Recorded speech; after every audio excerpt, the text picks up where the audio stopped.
వాక్యం చదువుకుందాం. నిర్గమకాండము 2వ అధ్యాయము. లేవి వంశస్థుడు ఒకడు వెళ్ళి లేవి కుమార్తెను వివాహం చేసుకొనెను. ఆ స్త్రీ గర్భవతి అయి కుమారుని కని వాడు సుందరుడయ్యుండుట చూచి 3 నెలలు వానిని దాచెను.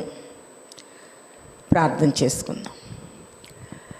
త్రియేక దేవుడు అయ్యున్న తండ్రి, భూమి ఆకాశముల కంటెను వెండి బంగారముల కంటెను శ్రేష్టమగు నీ జీవగ్రంథమును మాకు బహుమానముగా ఇచ్చివేసిన తండ్రి, నమస్కారములు.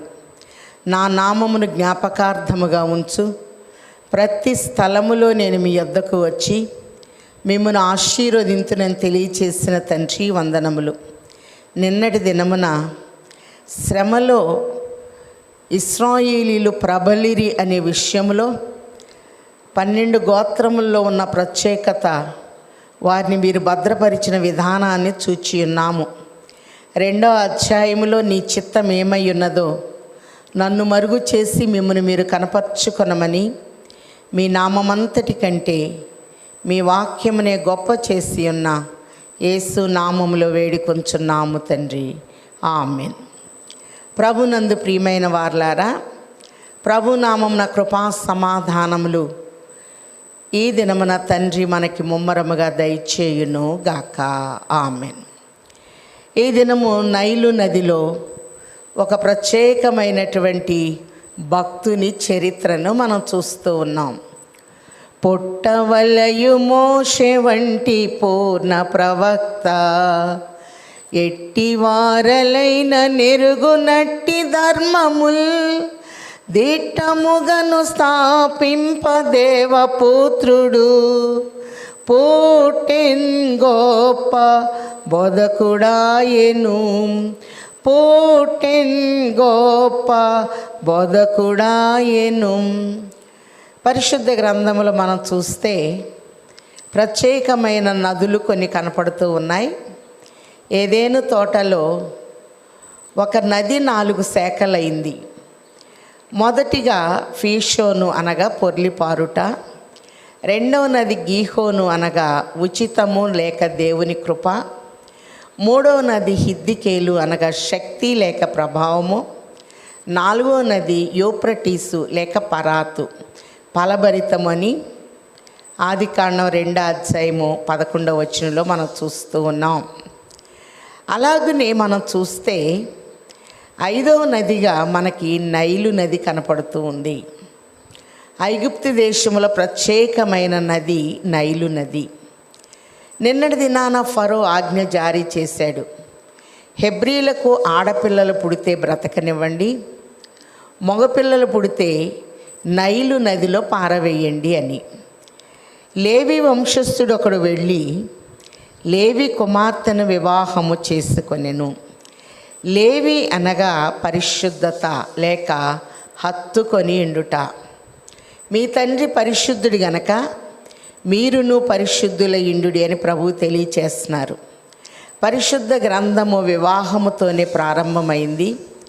గొర్రెపిల్ల వివాహముతో ముగింపు చేయబడుతూ ఉంది. ప్రభు అన్నారు, ఆదియు అంతమును నేనే అని. అలాగునే లేవి గోత్రము పరిశుద్ధ గోత్రము, పరిశుద్ధ గోత్రములో ఉన్న కుమార్తెని వివాహం చేసుకున్నట్లు, బంధువుల్లో నుంచే ఎన్నిక చేసుకున్నట్లు మోషే తల్లిదండ్రులు అమ్రాము యోకెబేతుగా చూస్తూ ఉన్నాం. చక్కటి కుటుంబముగా ఈ కుటుంబాన్ని చూస్తున్నాం.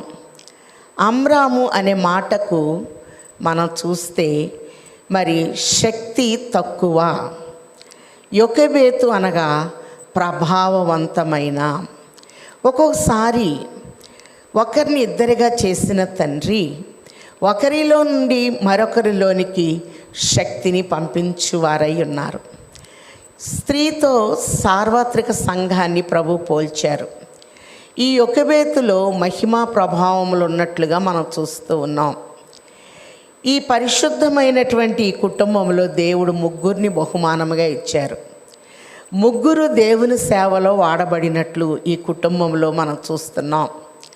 అమ్రాము యోకెబేతు కుటుంబంలో మరి వివాహము అనంతరము అలాగే మనం చూస్తే చక్కటి ప్రవక్త అయినటువంటి మోషేని ఇచ్చుటకు ముందుగా అహరోన్ని ఇచ్చివేసినట్లు చూస్తూ ఉన్నాం. అహరోన్ని యాజకునిగా, ఒక ప్రవక్తని స్థానములో కుమార్తె అయిన మిర్యాముని, అలాగనే మోషేని ఇచ్చినట్టు మనం చూస్తూ ఉన్నాం. ఆ స్త్రీ గర్భవతి అయి కుమారుని కని వాడు సుందరుడయిండుట చూచి 3 నెలలు వాణ్ణి దాచెను. తరువాత ఆమె వాణ్ణి దాచలేక వాని కొరకు ఒక జమ్ము పెట్టి తీసుకొని దానికి జిగట మన్నును కీలును పూసి అందులో ఆ పిల్లవాన్ని పెట్టి ఏటి ఒడ్డున జమ్ములో దానిని ఉంచగా, ఇక్కడ మనం చూస్తే 3 మాసములు దాచింది. అలాగనే తల్లి గర్భములో దాచబడిన మోషే, ఇర్మియా 1:5 చూస్తున్నాం. నీవు గర్భంలో ఉన్నప్పుడే నిన్ను నేను ఎరిగి తిని జనములకు ప్రవక్తగా నేను నిన్ను నియమించి తినని ఒక ప్రవచనాన్ని మనం చూస్తూ ఉన్నాం.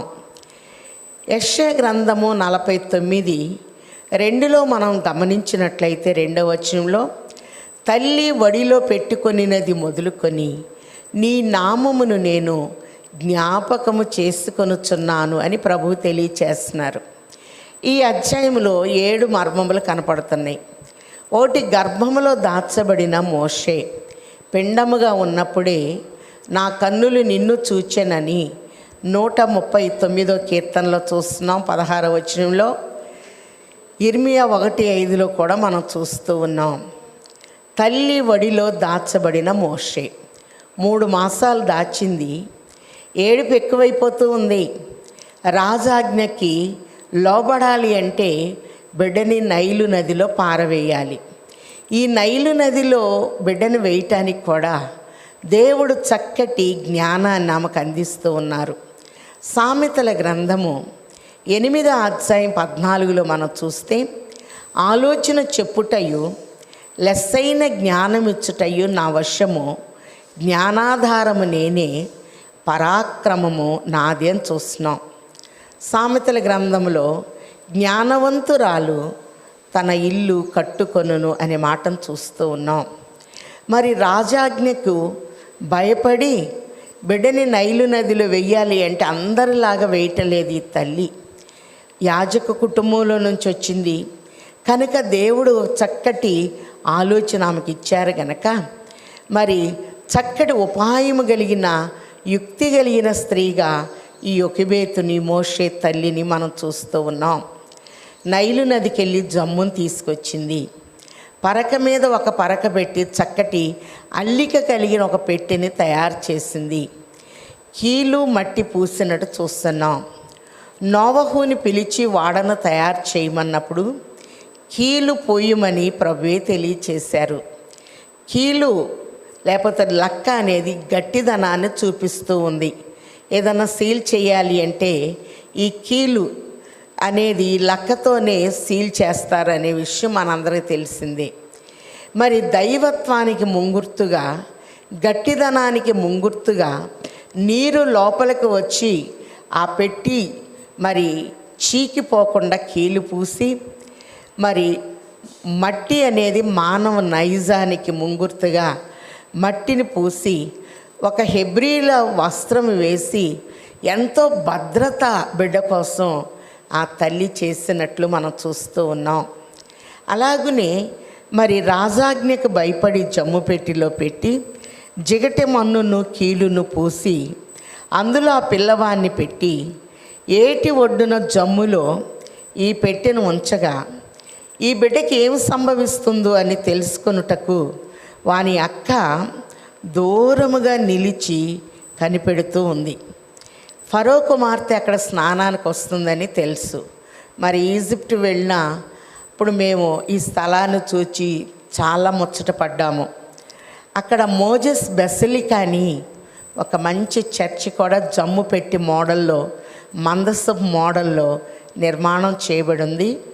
జమ్ము పెట్టి ఎక్కడైతే దొరికిందో గుర్తుగా అక్కడ ఒక ఉన్నతమైన అరటి చెట్టు అనేది కనపడుతూ ఉంటుంది ఇప్పటికి కూడా. ఫరో కుమార్తె స్నానము చేయుటకు ఏటికి వచ్చెను. ఆమె పనికత్తులు ఏటి ఒడ్డున నడుచుచుండగా ఆమె నాచులో నుండి ఆ పెట్టెను చూచి తన పనికత్తెను ఒకతిని పంపి దాన్ని తెప్పించి తెరిచి ఆ పిల్లవాడిని చూచినప్పుడు పిల్లవాడు ఏడ్చుచుండగా చూచి వాని యందు కనికరించి. కాబట్టి ఎవరి కంటపడాలో వారి కంటపడేటట్టు దేవుడు ఏర్పాటు చేశారు.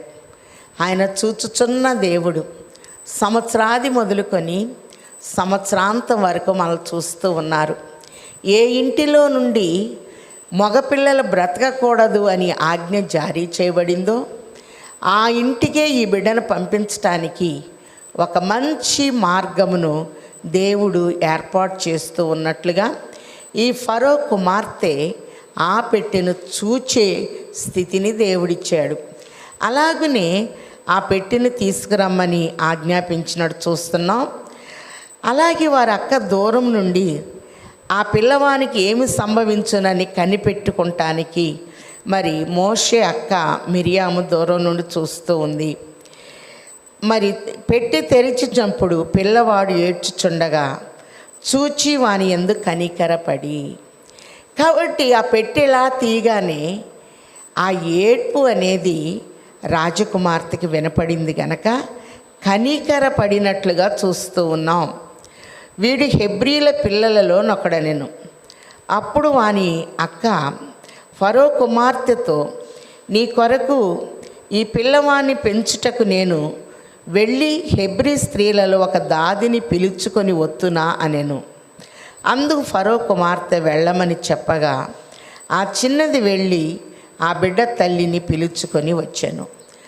కాబట్టి ఆలోచన చెప్పుటయు లెస్సైన జ్ఞానమిచ్చుటయ్య నా వశము అని మనం చూస్తూ ఉన్నాం. మన ప్రభు ఆలోచనకర్త అయి ఉన్నారు. దేవుని మీద మోషే తల్లి ఆధారపడింది గనక నిన్ను కాపాడువాడు కొనెకడు నిద్రపోడన్న తండ్రి మోషే అక్క రాజకుమార్తెతో మాట్లాడగలిగిన జ్ఞానాన్ని ధైర్యాన్ని దేవుడిచ్చాడు. సామెతలు 25:11 ఒక మాట ఉంది. సమయోచితముగా పలుకబడిన మాట చిత్రమైన వెండి పళ్ళెములో ఉంచబడిన బంగారు పండు వంటిదని చూస్తున్నాం. మరి ఈ అమ్మాయి మాట్లాడగానే నువ్వు వద్దు అని అనలేదు రాజకుమార్తె. దేవుడు అక్కడ కూడా కనికరించినట్లు చూస్తూ ఉన్నాం. కాబట్టి మరి వాని తల్లినే తీసుకొని వచ్చినట్లుగా మనం చూస్తూ ఉన్నాం. 8వ వచనం చూద్దాం. ఆ చిన్నది వెళ్ళి ఆ బిడ్డ తల్లిని పిలుచుకొని వచ్చెను.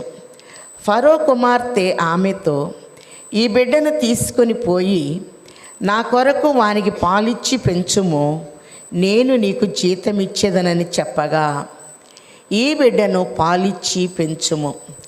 తల్లి ఒడి నుండి వేరైనా మరి నైలు నదిలో భద్రం చేసిన తండ్రి మళ్ళీ తల్లి ఒడికి రాజభవనము దగ్గరికి నడిపించుటకు ఒక చక్కటి మార్గాన్ని ఏర్పాటు చేశారు. అందుకే ప్రభు అంటున్నారు, నేనే మార్గమును సత్యమును జీవమునయ్యున్నాను అని. అలాగనే నా కొరకు ఈ బిడ్డకి పాలిచ్చి పెంచుము, నేను నీకు జీతం ఇచ్చేదను. అందరు పెద్దోళ్ళు అయిన తర్వాత తల్లిదండ్రుల్ని పోషిస్తూ ఉంటారు. కానీ చిన్నవాడైన మోషే బాల్య దినముల్లోనే సృష్టికర్తను జ్ఞాపకానికి తెచ్చుకున్న మోషే చిన్నతనములోనే పాలిచ్చినందుకు తల్లికి జీతము ఇప్పించినట్లుగా చూస్తున్నాం. ప్రకటన 22:12 కూడా నేను సిద్ధపరిచిన జీతము నా యొద్దనున్నది, వాని వాని క్రియల చొప్పున ప్రతి వానికి ప్రతిఫలమిస్తాను అని ప్రభువు తెలియచేస్తూ ఉన్నారు. పేతురుకు రాసిన మొదటి పత్రిక 2వ అధ్యాయము 2వ వచనంలో కూడా నిర్మలమనే వాక్యమనే పాలతో నేను మిమ్మును పెంచుచున్నాను అనే మాటను మనం చూస్తూ ఉన్నాం. వాక్యమును కూడా నిర్మలమనే పాలతో పోషింపబడుతున్నట్లుగా వాక్యములో మనం చూస్తూ ఉన్నాం. కాబట్టి నా కొరకు వానికి పాలిచ్చి పెంచుము, నేను నీకు జీతం ఇచ్చేదనని చెప్పగా ఆ స్త్రీ ఆ బిడ్డను తీసుకొని పోయి పాలిచ్చి పెంచెను. ఆ బిడ్డ పెద్దవాడైన తర్వాత ఆమె ఫరో కుమార్తె యొద్దకు వాణ్ణి తీసుకొని వచ్చెను. అతడు ఆమెకు కుమారుడాయెను. ఆమె నీటిలో నుండి ఇతన్ని తీసి తినని చెప్పి అతనికి మోషే అను పేరు పెట్టెను. ఇక్కడ మనం చూస్తే మోషే అనగా నీటి నుండి తీయబడినవాడు. ప్రభు కూడా దేవుని బిడ్డలుగా మనం ఉండాలంటే బాప్తిస్మము అనేది చాలా ప్రాముఖ్యమైనది. ఒకడు నీటి మూలముగాను ఆత్మ మూలముగాను ప్రభువులో జన్మించాలి అని యోహాను సువార్త 3వ అధ్యాయంలో చెప్పినట్టు చూస్తున్నాం. అలాగనే మొదటిగా మనం చూచినట్లయితే గర్భములో దాచబడిన మోషే, రెండవదిగా తల్లి ఒడిలో దాచబడిన మోషే 3 మాసములు, మూడవదిగా జమ్ము పెట్టిలో నైలు నదిలో భద్రపరచబడిన మోషే, నాలుగవదిగా రాజగృహములో పెంచబడిన మోషే అని మనం చూస్తూ ఉన్నాం. ఈ పెంచిన తర్వాత తల్లికి అప్పగిస్తూ ఉన్నట్లుగా కన్న తల్లి మరి రాజకుమార్తెకు పెంచిన తల్లికి అప్పగించినప్పుడు ఆమె ఒక పేరు పెడుతూ ఉంది.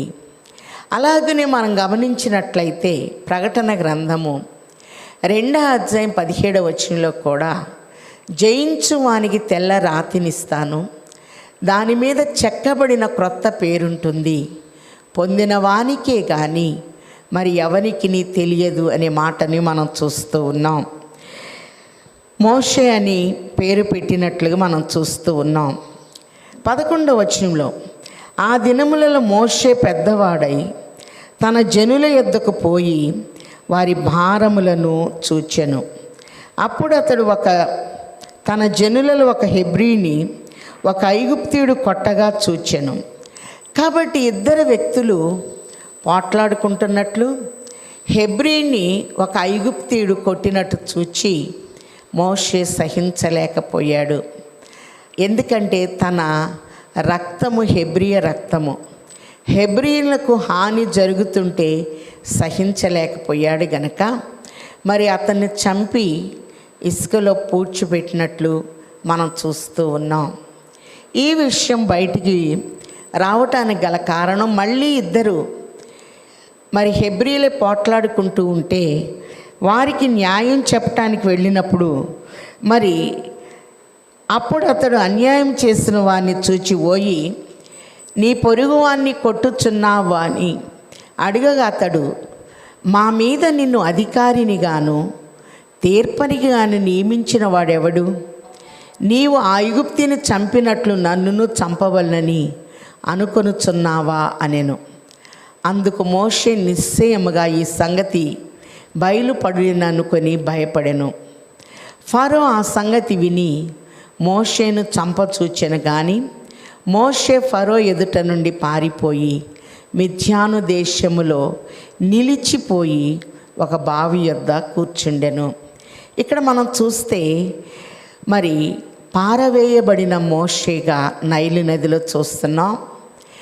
రెండోదిగా మరి పరామర్శించిన మోషే మీరెందుకు పోట్లాడుకుంటున్నారు అని పరామర్శించినప్పుడు నిరాకరింపబడిన మోషేగా మరి పారిపోయిన మోషేగా మనం చూస్తూ ఉన్నాం. ఒకసారి అపోస్తుల కార్యములు 7వ అధ్యాయంలో చూస్తే నిరాకరింపబడిన మోషేని నాయకునిగా దేవుడు చేస్తూ ఉన్నారు. అపోస్తుల కార్యములు 7వ అధ్యాయంలో మనం చూచినట్లయితే 20వ వచనంలో 19వ వచనంలో ఇతడు మన వంశస్థుల ఎడల కపటముగా ప్రవర్తించి తమ శిష్యులు బ్రతకకుండా వారిని బయట పారవేయవలెనని మన పితరులను బాధ పెట్టెను. ఆ కాలమందు మోషే పుట్టెను. అతడు దివ్య సుందరుడై తన తండ్రి ఇంట 3 నెలలు పెంచబడెను. తరువాత అతడు బయట పారవేయబడి ఫరో కుమార్తె అతనిని తీసుకొని తన కుమారునిగా పెంచుకొను. మోషే ఐగుప్తీయుల సకల విద్యలను అభ్యసించి మాటల యందును కార్యముల యందును ప్రావీణ్యుడయ్యుండెను అనే మాట చూస్తున్నాం. అతనికి 40 ఏండ్లు నిండవచ్చినప్పుడు ఇశ్రాయేలీయులైన తన సహోదరులను చూడవలనన్న బుద్ధి పుట్టెను. అప్పుడు వారిలో ఒకడు అన్యాయమును అనుభవించుట అతడు చూచి వాణ్ణి రక్షించి బాధపడిన వాని పక్షమున ఐగుప్తిని చంపి ప్రతీకారము చేసెను. అంత మాత్రమే కాదు, మనం గమనించినట్లయితే 27వ వచనంలో, అయినను తన పొరుగువానికి అన్యాయము చేసినవాడు మా మీద అధికారిని గాను తీర్పనిని గాని నిన్ను నియమించిన వాడెవడు? నీవు నిన్న ఐగుప్తిని చంపినట్లు నన్నును చంప తలిచితివని అతన్ని త్రోసివేసెను. మోషే ఆ మాట విని పారిపోయి మిద్యాను దేశములో పరదేశీయుండి అక్కడ 2 కుమారులను కనెను అని చూస్తున్నాం. 35వ వచనంలో అపోస్తుల కార్యములు 7:35లో, అధికారిని గాను తీర్పరిని గాను నిన్ను నియమించిన వాడెవడని వారు నిరాకరించిన ఈ మోషేను అతనికి పొదలో కనపడిన దేవదూత ద్వారా దేవుడు అధికారిని గాను విమోచకుని గాను నియమించి పంపెను. తృణీకరింపబడిన మోషేని అధికారిగా తీర్పరిగా దేవుడే నియమించినట్టు చూస్తున్నాం. అంత మాత్రమే కాదు, హెబ్రీలకు రాసిన పత్రిక 11వ అధ్యాయము 23వ వచనంలో చూస్తే, హెబ్రీ 11:23లో, మోషే పుట్టినప్పుడు అతని తల్లిదండ్రులు ఆ శిశువు సుందరుడయుండుట చూచి విశ్వాసమును బట్టి రాజాజ్ఞకు భయపడక 3 మాసములు వాణ్ణి దాచిపెట్టిరి. మోషే పెద్దవాడైనప్పుడు విశ్వాసమును బట్టి ఐగుప్తు ధనము కంటే క్రీస్తు విషయమైన నింద గొప్ప భాగ్యమని ఎంచుకొని అల్పకాలము పాపభోగమును అనుభవించుట కంటే దేవుని ప్రజలతో శ్రమ అనుభవించుట మేలని యోచించి ఫరో కుమార్తె యొక్క కుమారుని అనిపించుకొనుటకు ఒప్పుకొనలేదు. ఏలయనగా అతడు ప్రతిఫలముగా కలగబోవు బహుమానమందు దృష్టి ఉంచెను. విశ్వాసమును బట్టి అతడు అదృశ్యుడైన వాణ్ణి చూచుచున్నట్లు స్థిర బుద్ధి కలవాడై రాజాగ్రహమునకు భయపడక ఐగుప్తి విడిచిపోయెను. ఇక్కడ మనం చూస్తే, ఒకటి, దాచబడుటలో ఉన్న 7 మర్మాలని ఇప్పుడు చూద్దాం. మొదటిగా, తల్లి గర్భములో మోషే దాచబడినట్లుగా చూస్తున్నాం. 2, తల్లి వడిలో దాచబడ్డాడు 3 మాసములు. రాజాజ్ఞకు భయపడక ధైర్యంగా దాచిపెట్టినట్లుగా ఆ దివ్య సుందరుణ్ణి నదిలో మొసళ్ళగా పారవేయటం ఆ తల్లిదండ్రులకు ఇష్టం లేదు. తర్వాత జమ్ము పెట్టెలో నైలు నదిలో దాచబడిన మోషే. పెట్టె అనేది భద్రతను చూపిస్తూ ఉంది. మరి రాజకుమార్తెకు ఆ పెట్టెను చూచేటటువంటి దృష్టిని దేవుడే ఇచ్చాడు. మూత తీసినప్పుడు ఆ దివ్య సుందరుని చూచినప్పుడు కనికరపడే మనస్సును దేవుడిచ్చి వేసినట్లుగా మనం చూస్తూ ఉన్నాం. 4వదిగా, రాజగృహములో మరి సకల విద్యలు నేర్చుకున్న మోషే. పరిశుద్ధ గ్రంథము విద్యకు ఒక ప్రత్యేకత ఇచ్చి వేసినట్లు చూస్తున్నాం. ఇప్పుడే మనం అపోస్తుల కార్యాలు 7వ అధ్యాయంలో చూచాం. ఐగుప్తులో ఉన్న సకల విద్యలలో మోషే ప్రావీణ్యుడు. మాటలాడుట ఎందును కార్యముల ఎందును ప్రావీణ్యుడై ఉన్నాడు. నిర్మలమనే వాక్యమనే పాలతో పెంచబడినట్లుగా చూస్తూ ఉన్నాం. తన ప్రజల విషయములో ఐగుప్తు ధనము కంటే రాజకుమార్తె కుమారుడిగా అనిపించుకొనుట కంటే దేవుని ప్రజలతో నింద అనుభవించుట మేలని నిందను కోరుకొని ఐశ్వర్యాన్ని వదిలిపెట్టిన మహాభక్తునిగా చూస్తున్నాం. కాబట్టి నైలు నది నుండి రాజగృహములో 4వదిగా దాచబడిన మోషే. 5వదిగా మిద్యాను అరణ్యములో మరి ఇత్రో లేకపోతే రఘుయేలు దగ్గర ఉన్న మోషేని మనం చూస్తూ ఉన్నాం. మిద్యానీయులు మనం చూస్తే ఆదికాండము 25వ అధ్యాయంలో అబ్రహాము కెతూరా అనే ఒక స్త్రీని వివాహం చేసుకున్నాడు. కెతూర సంతానములో నుంచి మిథ్యానీయులు వచ్చినట్లుగా మనం చూస్తూ ఉన్నాం. మోషే మామ మిథ్యానీయుడు రఘుయేలు లేకపోతే ఇత్రో అనే పేరు ఆయనకున్నట్లుగా చూస్తున్నాం. 40 దినాలు మరి మనం చూస్తే ఈ మిథ్యాను అరణ్యములో దాచబడిన మోషేగా చూస్తున్నాం. తదుపరి దేవుని యొక్క చిత్తాన్ని బట్టి తన ప్రజలకు నిరాకరింపబడిన మోషేని నాయకుడిగా దేవుడే చేశాడు గనక మోషే దేవుని సన్నిధిలో దాగిన మోషే ముందు పాఠాల్లో చూస్తాం. అది మరి నిర్గమాకాండ 24వ అధ్యాయంలో 40 దినాలు రాత్రింబగళ్ళు సీనాయి కొండ మీద ప్రభు పాద సన్నిధిలో కూర్చుంటాడు. ఈయనకు ఒక ట్రైనింగు. 6 రోజులు మేఘంలో దేవుడు పెట్టి 7వ దినాన మోషేని పైకి పిలుస్తాడు. 1 గంట నిలబడాలి అంటే మన కాళ్ళు నొప్పులేస్తాయి. 6 రోజుల మేఘములో దేవుడు మోషేని నిలబెట్టాడు. 7వ దినాన సీనాయి శిఖరమున దేవుని మహిమ కనపడినప్పుడు మోషే పైకి వెళ్ళి ప్రభు సన్నిధిలో రాత్రింబగళ్ళు 40 దినాలు గడిపినట్లు నిర్గమాకాండం 24వ అధ్యాయంలో చూస్తున్నాం. బండ సందులలో దాచిన మోషే ప్రభు అంటున్నారు, నీ మహిమను నాకు చూపించని మోషే అంటే చేత్తో దాచిపెట్టి నా మహిమను మరి నన్ను చూచి ఏ నరుడు బ్రతకలేడని చేత్తో కప్పెడతాడు. అలాగనే మోషే సమాధి ఎక్కడుందో ఈ రోజుకి తెలియదు. మరి నేను ఒక 26 సార్లు జోర్డాన్ దేశానికి వెళ్ళాను. మోయాబు మైదానంలో మోషే చనిపోయిన స్థలము మరి కొంచెం దూరం నడిచి వెళ్ళాలి. మీలో చాలామంది తెలుసు. ఎక్కడ సమాధి చేయబడిందో కూడా ఈరోజు కూడా అది మరుగు చేయబడింది. అంటే బాడీని కూడా ఎవరు దాచిపెట్టారంటే దేవుడే. అలాగనే మనం గమనించినట్లయితే మరి లేవి వంశస్థుడు, లేవి అనగా పరిశుద్ధత. అలాగనే మోషే తల్లిదండ్రులు యాజక కుటుంబానికి చెందినవారు. అలాగే మనం చూస్తే 3 ఆ కుటుంబంలో అహరోను, మోషే, మిర్యాము, 2 మగపిల్లలు, 1 ఆడపిల్ల. మోషేని దేవుడు ప్రవక్తగా నియమించాడు. అలాగనే మరి నిర్గమాకాండం 7వ అధ్యాయంలో చక్కని మాట ఉంది. ఫరోకి నిన్ను ప్రభువుగా నియమిస్తున్నాను అని ప్రభు మాట్లాడినట్లు మనం చూస్తున్నాం. అంటే దేవుడు తన బిడ్డలకి ఎంత ఉన్నతమైన ఆధిక్యత ఇచ్చారో మనకు అర్థమవుతుంది. యెహోవా మోషేతో ఇట్లెన్ను, ఇదిగో నిన్ను ఫరోకి దేవునిగా నియమించి తిని నీ అన్న అహరోను నీకు ప్రవక్తగా ఉండును. నేను నీకు ఆజ్ఞాపించినది యావత్తు నీవు పలకవలెను.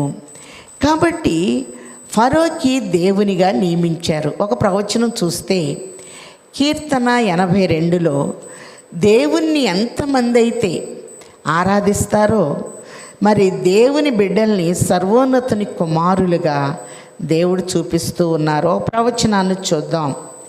కీర్తన 82:6 మీరు దైవములనియు మీరందరూ సర్వోన్నతుని కుమారులనియు నేనే సెలవిచ్చుచున్నాను అనే మాటలను చూస్తున్నాం.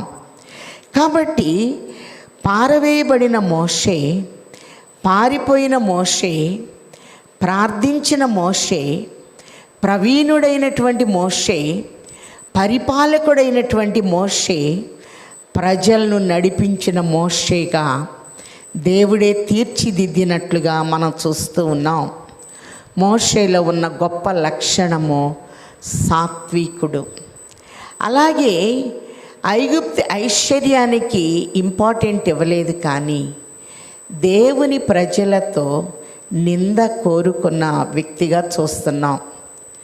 దైవజనులు ఒక మాట అన్నారు, ముంగమూరి దేవదాసయ్య గారు, ఒక నిందకు 100 బహుమానములు అని. అలాగనే కొండ మీద ప్రసంగంలో ప్రభువు చెప్పారు, నా నామము నిమిత్తము జనులు మిమ్మల్ని నిందించి హింసించి అబద్ధముగా మీ మీద చెడ్డ మాటలు పలుకున్నప్పుడు మీరు ధన్యులు, పరలోకమందు మీ ఫలము అధిక మగును అని తెలియచేసినట్లుగా మనం చూస్తూ ఉన్నాం. కాబట్టి 2వ అధ్యాయంలో నైలు నదిలో మోషే భద్రపరచబడ్డాడు. రాజకుమార్తె దృష్టి ఆ మోషే ఉన్న పెట్టి మీద పడింది. మరి ఆ పెట్టెను తెప్పించి చూచినప్పుడు మోషే యొక్క ఏడ్పు ఆమెను ఆకర్షించింది.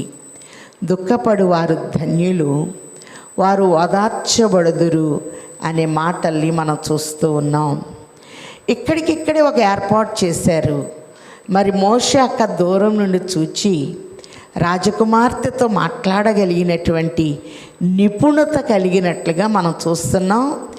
ఈ మోషే అక్క మాట్లాడిన వెంటనే ఈ పిల్లవానికి తల్లిని తీసుకొని వస్తాను అంటే వద్దు అని చెప్పలేదు, కానీ ఆ మాటను అంగీకరించేటట్లుగా దేవుడు ఏర్పాటు చేసినట్టు చూస్తున్నాం. కీర్తన 32:7 ఒక మాట ఉంది, నా దాగు చోటు నీవే, శ్రమలో నుండి నీవు నన్ను విడిపించెదవు, విమోచన గావనములతో నీవు నన్ను ఆవరించెదవని ఒక చక్కటి మర్మాన్ని మనం చూస్తూ ఉన్నాం. కాబట్టి ఈ మోషే ఎప్పుడైతే ఇద్దరు హెబ్రీలు పోట్లాడుకుంటూ ఉన్నారో, న్యాయం చెప్పపోతే మోషేని అవమానపరిచినట్లుగా మనం చూస్తూ ఉన్నాము గనక, మా మీద అధికారిగా తీర్పరిగా నిన్ను నియమించిన వారు ఎవరు అని ఆ ఐగుప్తిని చంపినట్లు నన్నును చంపవలనని అనుకొనుచున్నావన్ను. అందుకు మోషే నిశ్చయముగా ఈ సంగతి బయలుపడిననుకొని భయపడెను. ఫరో ఆ సంగతి విని మోషేను చంప చూచెను గాని మోషే ఫరో ఎదుట నుండి పారిపోయి మిద్యాను దేశమును నిలిచిపోయి ఒక బావి యొద్ద కూర్చుండెను. మిద్యాను యాజకునికి 7 కుమార్తెలుండిరి. వారు వచ్చి తమ తండ్రి మందకు పెట్టుటకు నీళ్లు చేది తొట్లన్నీ నింపుచుండగా మంద కాపర్లు వచ్చి వారిని తోలివేసిరి. అప్పుడు మోషే లేచి వారికి సహాయం చేసి మందకు నీళ్లు పెట్టెను. వారు తమ తండ్రి అయిన రఘుయేలు నొద్దకు వచ్చినప్పుడు అతడు, నేడు మీరింత త్వరగా ఎట్లు వచ్చితిరన్ను. అందుకు వారు, ఐగుప్తీయుడు ఒకడు మంద కాపర్ల చేతిలో నుండి మమ్మును తప్పించి వడిగా నీళ్లు చేది మన మందకు పెట్టెననగా, అతడు తన కుమార్తెలతో, అతడెక్కడ, ఆ మనుషుని ఎలా విడిచి వచ్చితిరి, భోజనమునకు అతన్ని పిలుచుకొని రెండెనెను. కాబట్టి మోషే పరాయి దేశములకు కూడా మంచి సహాయం చేశాడు గనక, మరి ఇక్కడ మిద్యాను యాజకునికి 7 కుమార్తెలు ఉన్నారు. వారికి నీళ్లు చేది పెట్టినట్టు చూస్తున్నాం. మరి నేను చాలాసార్లు ఆ బావి దగ్గరికి మిద్యాన్ దేశం వెళ్ళినప్పుడు ఆ బావి మీద కూర్చొని చాలాసేపు మేము ప్రార్థన చేసుకునేవాళ్ళం. ఇప్పటికి కూడా సాక్ష్యముగా మిద్యాను దేశంలో ఆ బావి మనకి కనపడుతూ ఉంటుంది. అలాగనే ఇక్కడ మనం గమనించినట్లయితే భోజనానికి తీసుకొని రండి అని ఒక ఆహ్వానము మోషేకి ఇవ్వబడినట్లు చూస్తూ ఉన్నాం. అందుకే మన తండ్రి మనకి సమస్త ఏర్పాటులు, నేను చేసే కంటికి కనపడవు, చెవికి వినపడవు, మనుష్య హృదయమునకు అగోచరము అన్నారు. చక్కటి ఏర్పాటును దేవుడు మోషే, పారిపోయిన మోషే కొరకు ఒక కుటుంబాన్ని దేవుడు ఏర్పాటు చేస్తూ ఉన్నారు. అందుకే ఇక్కడ మనం చూస్తే మరి 21వ వచనంలో మోషే ఆ మనుష్యునితో నివసించుటకు సమ్మతించెను. అతడు తన కుమార్తె అయిన షిపోరాను మోషేకిచ్చెను. ఆమె ఒక కుమారుని కన్నప్పుడు మోషే, నేను అన్య దేశములో పరదేశినైతినని అనుకుంటునని అతనికి గెర్షోము అని పేరు పెట్టెను. కాబట్టి మోషేకి ఒక ఆదరించే కుటుంబం దొరికింది, ఒక పెండ్లి కుమార్తె దొరికినట్లుగా చూస్తూ ఉన్నాం. షిపోరాని మోషే వివాహం చేసుకున్నట్లు వారికి ఒక కుమారుని దేవుడిచ్చాడు గనక గెర్షోము అనగా పరదేశి. ఈ లోకంలో మనం యాత్రికులము, పరదేశులమై ఉన్నాము. మన పౌర హక్కు పరలోకమందున్నది అని ప్రభు తెలియచేస్తూ ఉన్నారు. అలాగున అనేక దినములు జరిగిన మీదట ఐగుప్తు రాజు చనిపోయెను. ఇశ్రాయేలీయులు తాము చేయుచున్న వెట్టి పనులను బట్టి నిట్టూర్పులు విడుచుచు మొరపెట్టుచుండగా తమ వెట్టి పనులను బట్టి వారు పెట్టిన మొర దేవుని యొద్దకు చేరెను. కాగా దేవుడు వారి మూలుగును విని అబ్రహాము, ఇస్సాకు, యాకోబులతో తాను చేసిన నిబంధనను జ్ఞాపకము చేసుకొనెను. దేవుడు ఇశ్రాయేలీయులను చూచెను, దేవుడు వారి యందు లక్ష్యముంచెను. కాబట్టి మోషే విషయంలో దేవునికి ఒక ఏర్పాటు అనేది ఉన్నది. తల్లి గర్భములో ఉన్నప్పుడే నిన్ను నేను ఎరిగి తిని అని ప్రభు తెలియచేస్తూ ఉన్నారు. ఇశ్రాయేలీయుల మొర దేవుని సన్నిధిలోనికి వెళ్ళింది. దేవుడు వారి మూలుగును విని ఒక నిబంధనని జ్ఞాపకం చేసుకున్నారు. అబ్రహాము, ఇస్సాకు, యాకోబులతో తాను చేసిన నిబంధనని జ్ఞాపకం చేసుకున్నారు. ఎందుకంటే యాకోబుతో దేవుడు చెప్పాడు, నువ్వు ఐగుప్తుకి వెళ్ళు, నీతో నేను వస్తాను, మరలా నేను నిన్ను తిరిగి తీసుకొని వస్తాను అని. ఆదికాండం నిన్నటి దినాన మనము మొదటి అధ్యాయము నిర్గమకాండం చెప్పుకునేటప్పుడు మరి ఆదికాండంలో 46వ అధ్యాయంలో యాకోబుతో దేవుడు వాగ్దానం చేస్తేనే ఐగుప్తుకి వెళ్ళినట్లు చూస్తున్నాం. 430 సంవత్సరముల అనంతరము వారు తిరిగి వాగ్దాన దేశానికి రావాలి అంటే ఒక గొప్ప నాయకుడిగా మోషేని దేవుడు ఏర్పాటు చేసినట్లుగా మనం చూస్తూ ఉన్నాం. అందుకే ఇశ్రాయేలీయులను చూచెను, దేవుడు వారి యందు లక్ష్యముంచెను. ఈ దినాన మన ప్రభువు చూచుచున్న దేవుడు, ఆయన మన యందు లక్ష్యముంచుతూ ఉన్నారు. మనం గమనించినట్లయితే మోషే జన్మని 2వ అధ్యాయంలో చూస్తున్నాం. మోషేకిచ్చిన నిపుణతని మనం చూస్తున్నాం. సకల విద్యల్లో ప్రావీణ్యుడిగా చూస్తున్నాం. ఐగుప్తి ఐశ్వర్యము కంటే దేవుని ప్రజలతో నింద అనుభవించుట మేలు అని మనం చూస్తూ ఉన్నాం. మోషే పేరేం మార్చుకోలేదు, కానీ ఫరో కుమార్తె ఏ పేరు పెట్టిందో నీటి నుండి తీశాను అని చెప్పి మోషే అని పేరు పెట్టినట్లుగా చూస్తూ ఉన్నాం. అందుకే ప్రభు అన్నారు, అక్కడ నీటి మూలముగా ఆత్మ మూలముగా జన్మించవలెను అనే విషయాన్ని ప్రభు స్పష్టముగా మనకి బయలుపరుస్తూ ఉన్నారు. కాబట్టి మొదటిగా తల్లి గర్భంలో దాచబడిన మోషే గర్భంలో ఉన్నప్పుడే నిన్ను నేను ఎరిగి తిని, పిండముగా ఉన్నప్పుడే నా కన్నులు నిన్ను చూచెను అనే మాటల్ని చూస్తూ ఉన్నాం. రెండవదిగా వడిలో దాచబడిన మోషే. యెషయా గ్రంథం 49లో తల్లి వడిలో పెట్టుకొనినది మొదలుకొని ఆయన నా నామమును జ్ఞాపకము చేసుకొనెను అనే మాటల్ని యెషయా 49:2లో చూస్తున్నాం. మూడవదిగా నైలు నది. ప్రపంచంలో పొడవైన నదుల్లో 2వ నదిగా నైలు నదిని చూస్తూ ఉన్నాం. ఐగుప్తు దేశం అంతటికి చక్కటి పంట ఇవ్వటానికి ఈ నైలు నది నీళ్ళే కారణముగా మనం చూస్తూ ఉన్నాం.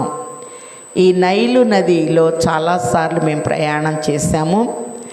మరి స్వచ్ఛమైన నీరు కలిగినది ఈ నైలు నది.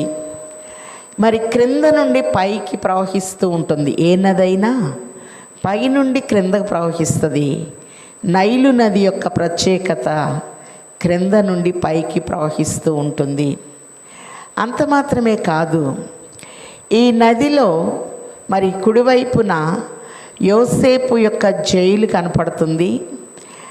మరి ముందు భాగంలో రాజకుమార్తె స్నానం చేసినటువంటి ఆ పాయ కనపడుతుంది. ఇప్పటికీ మోజెస్ బెసిలికా అని ఒక మంచి చర్చ్ అక్కడ మనకి కనపడుతూ ఉంటుంది. మనం చూస్తే నైలు నదిలో జమ్ము పెట్టిలో దాచబడిన మోషే, నాలుగోదిగా రాజగృహములో సకల విద్యల్ని అభ్యసించిన మోషే. ఐదోదిగా మిద్యాన్లో దాచబడి ఒక కుటుంబాన్ని సంపాదించుకున్న మోషేగా చూస్తున్నాం. ఆరోదిగా ప్రభు పాద సన్నిధిలో ఉన్న మోషే, నిర్గమాకాండం 24లో చూస్తున్నాం. ఏడవదిగా దేవుని చేతిలో బండ సందులలో దాచబడిన మోషే. ఏ రోజు కూడా మోషే సమాధి ఎక్కడుంది కూడా తెలియదు. కాబట్టి మోషే విషయంలో పారవేయబడిన, పారిపోయిన, ప్రార్థించిన ప్రజలను నడిపించుటకు ఒక నాయకునిగా దేవుని దృష్టిలో మోషే ఉన్నట్లుగా మనం చూస్తూ ఉన్నాం. చక్కటి కుటుంబాన్ని ఇచ్చారు, మంచి భార్యని షిపోరాని ఇచ్చాడు, చక్కటి బిడ్డల్ని దేవుడు ఈయనకి దయచేసినట్లుగా మనం చూస్తూ ఉన్నాం. అలాగనే మోషేని దేవుడు మరి ఒక ప్రత్యేకమైన దృష్టితో ఈ లోకంలోనికి పంపించినట్లుగా మనం చూస్తూ ఉన్నాం.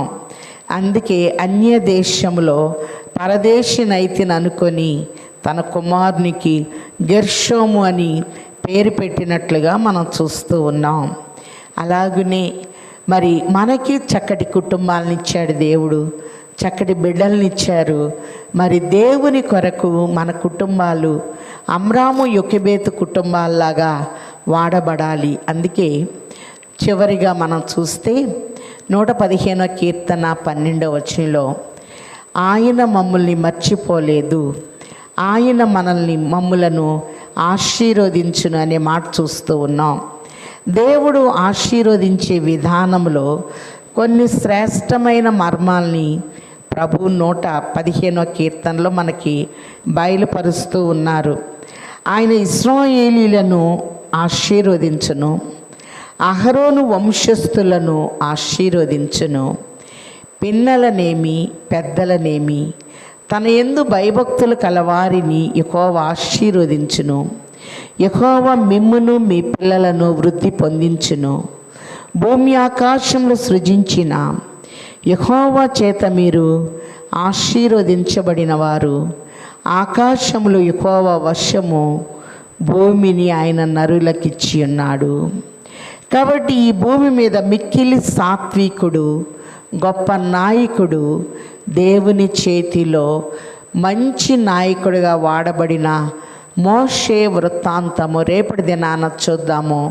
ఈ కొద్ది మాటల్ని తండ్రి దీవించును గాక. ఆమేన్. ప్రార్థన చేసుకుందాం. మహాపరిశుద్ధుడు, మహాఘనుడు అయ్యున్న తండ్రి వందనములు.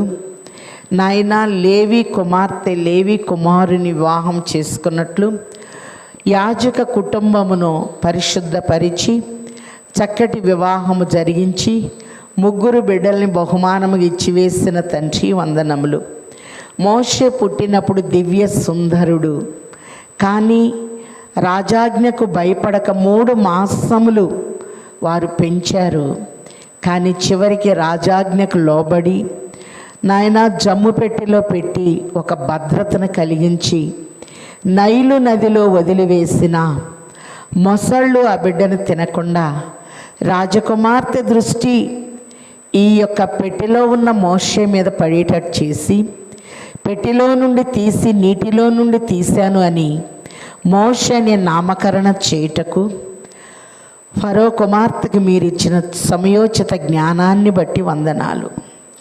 ఏ తల్లి వడికి దూరమయ్యాడో అదే వడిలోనికి చేర్చి పాలిచ్చినందుకు జీతమిచ్చుటకు పసితనములోనే చక్కటి ఏర్పాటు చేసి నిర్మలమనే వాక్యమనే పాలతో పోషించిన తండ్రి వందించుచున్నాము.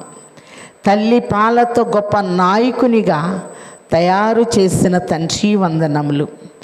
అలాగున్నే నాయన ఒక ఘనునిగా, అభిషిక్తునిగా, ఫరోకి దేవునిగా, ప్రవక్తగా మోషేని తీర్చిదిద్ది ఐగుప్తులో ఉన్న సకల విద్యల్ని అభ్యసింపచేసి మిద్యానులో దాచి మిద్యాను యాజకుని కుమార్తె అయిన షిపోరాతో వివాహము జరిగించి సంతానముని ఇచ్చి గౌరవించిన తండ్రి వందనములు. ఆయన చేసిన ఉపకారములలో దేనిని మరువకము అన్నట్లుగా నాయన ఎక్కడున్నా మీరు దాచగలరు, ఎక్కడున్నా భద్రం చేయగలరు గనక ఈ రెండవ దినమున మోషేను భద్రము చేసినట్లుగా మా జీవితములను భద్రము చేసి నీ కొరకు నమ్మకమైన నాయకులుగా మా కుటుంబంలో ఉన్న బిడ్డల్ని తీర్చిదిద్దమని బ్రతిమిలాడుచున్నాం. ఆత్మతో సత్యముతో మిమ్మల్ని ఆరాధించగలిగిన అంతస్తుని నాకు మాకు ఇచ్చివేయండి. ఈ దినాన ఎంతమంది జన్మదినాలు ఉన్నాయో వారందరినీ మీరు దీవించి ఫలభరితముగా నీ బిడ్డల్ని వర్ధిల్ల చేయండి.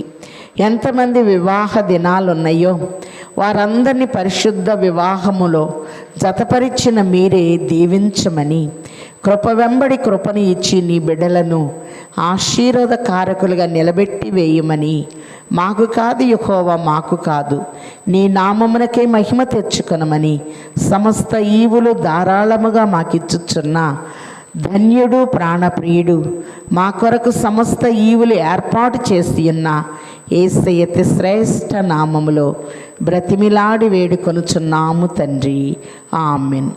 అదృశ్యుడైన తండ్రి యొక్కయు అద్వితీయుడైన కుమారుని యొక్కయు అంతరంగ నివాసి అయిన పరిశుద్ధాత్మ తండ్రి సంపూర్ణ సహాయము సమృద్ధి సమకూర్పు సదా తోడయుండి తండ్రి ప్రతి దినము ఆయన చిత్తానుసారముగా ఈ మోషే ఉపవాస దినములలో మనల్ని నడిపించి వేయును గాక. ఆమెన్. అందరికీ మరణాత.